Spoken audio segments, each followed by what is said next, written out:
Thank you for joining me. On today's episode of Bible Blueprint of the New Testament, we are looking at the book of Philippians. Now, Philippians is 11th in order in the New Testament. There are 4 chapters in the book, and the type of book it is epistle or Pauline. An overview on the book of Philippians. Paul wrote this letter from house arrest in Rome to the church at Philippi. Paul had visited Philippi early in his ministry, and he returned on his journey years later. When the Philippians heard of Paul's house arrest, they sent a messenger, Epaphroditus, with supplies to minister to him. The messenger returns with this epistle expressing Paul's gratitude and love. As one of the few books in the New Testament not written to provide correction, this letter contains encouragement and thanksgiving and is full of joy despite Paul's impending death. Now, the book of Philippians was written between 60 to 62 AD. The time period covered is all eras in the age of grace, and the author is Paul the Apostle.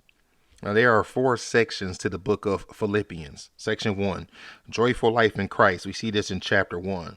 Paul talks about his joy in spite of his circumstances, and having furthered the cause of Christ, he states that he who began a good work in you will carry it on to completion. Section 2, humility and joy. We see this in chapter 2. Paul speaks of the humility of Christ as an example for others. He encourages labor with joy and without grumbling. He speaks of Timothy and Epaphroditus, the latter who is to deliver the letter back to Philippi. Section 3, keep to the spirit, not the flesh. We see this in chapter 3.